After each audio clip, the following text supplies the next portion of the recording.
Deuxième séance. Voilà. Est-ce que vous avez entendu parler des enfants de Fatima? Oui. Qu'est-ce que vous savez des enfants de Fatima? Pas grand-chose. Ils ont vu l'apparition? Ils ont eu une apparition, oui. Ils en ont même eu plusieurs d'ailleurs. Mais vous savez un peu? Non, c'est tout ce que vous savez. Hein? Je vous reproche pas. Je vous demande. C'est tout ce que vous savez. Oui? C'était pas des bergers et des bergères?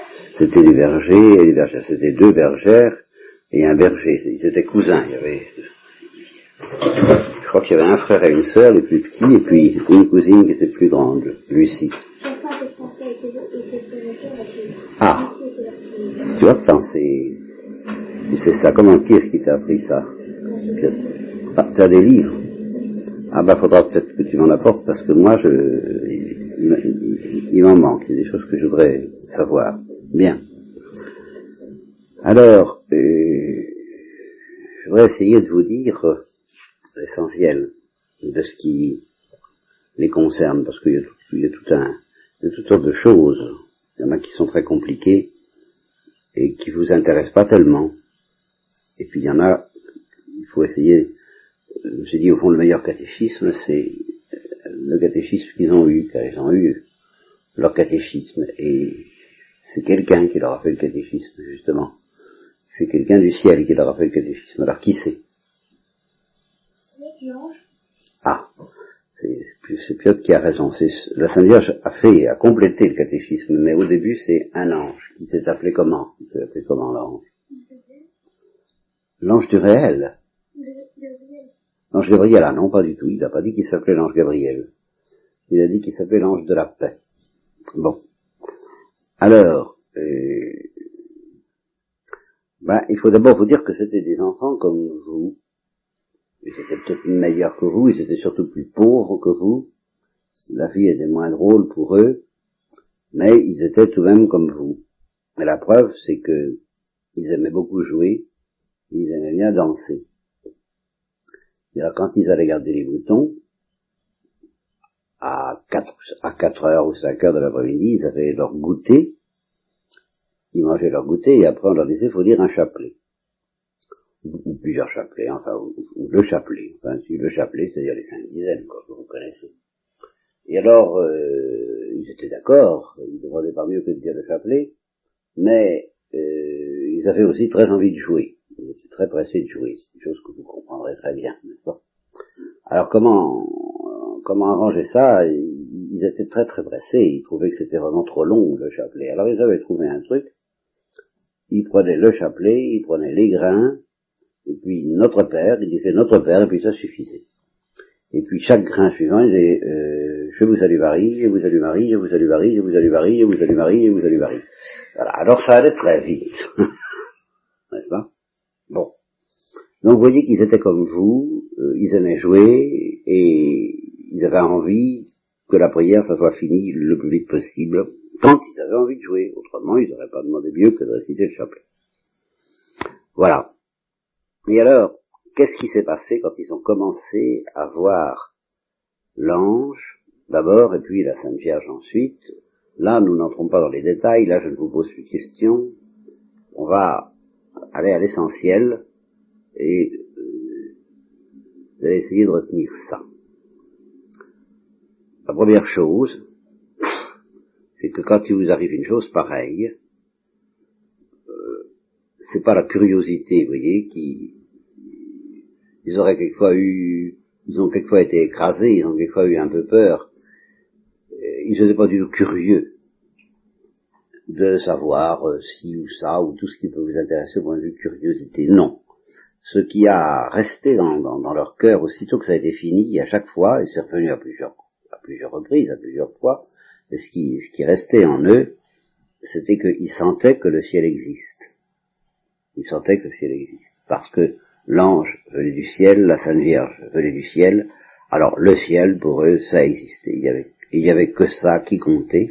Pour François en particulier, qui soupçonnait qu'il ne vivrait pas longtemps, François et Jacinthe sont morts très jeunes, Lucie vit encore, c'est une toute autre histoire. mais eux, ils devaient mourir très jeunes, et François avait un immense désir du ciel. Et il avait fait demander, ou il avait demandé, je ne sais plus, à la Sainte Vierge, au bout d'un certain temps, s'il irait au ciel. Parce que vraiment, il avait envie d'aller au ciel. Et la Sainte Vierge avait dit oui, il ira au ciel. Mais avant, il faudra qu'il dise beaucoup de chapelets. Alors évidemment, à partir de ce moment-là, il n'a pas écourté les chapelets, et il ne s'est pas contenté de dire je vous salue Marie, je vous salue Marie, je vous salue Marie.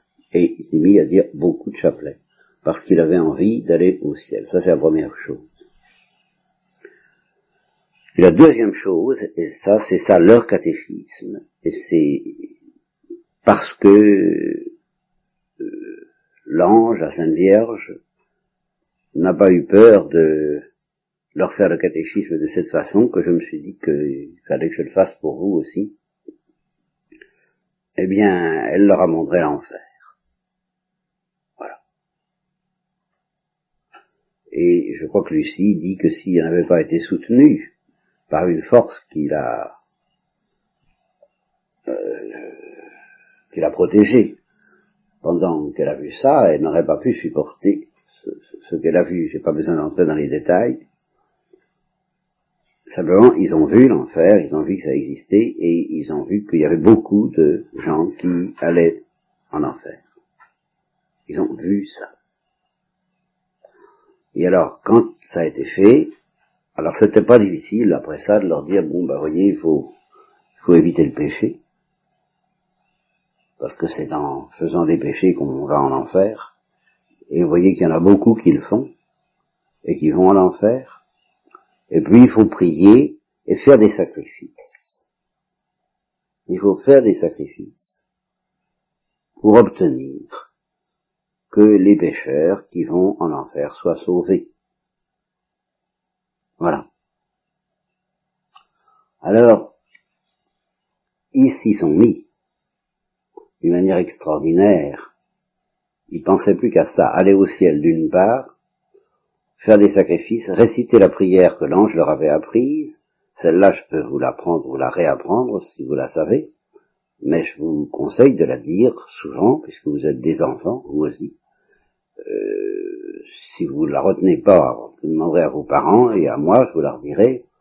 Mon Dieu, je crois, j'adore, j'espère, et je vous aime.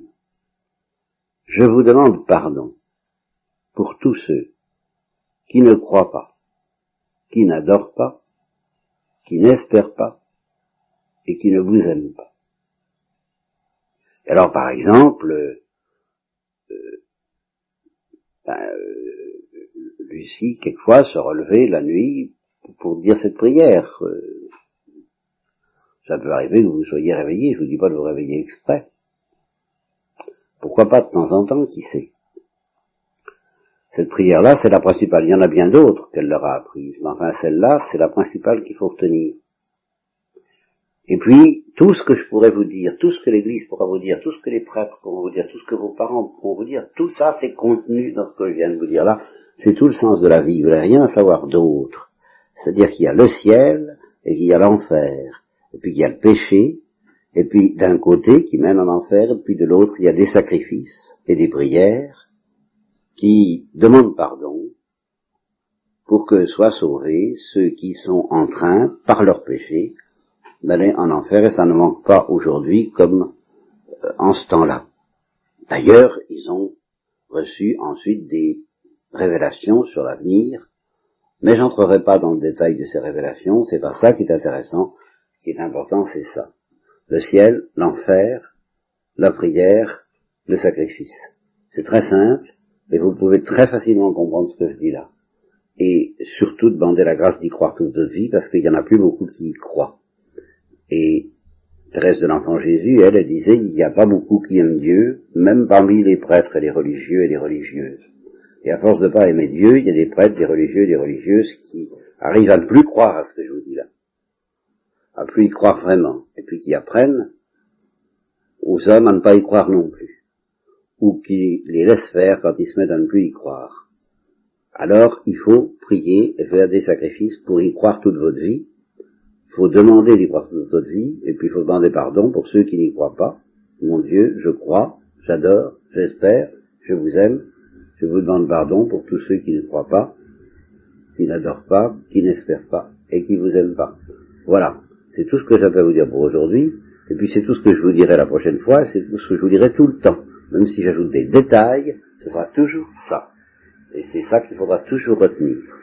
Voilà, c'est fini le catéchisme pour aujourd'hui.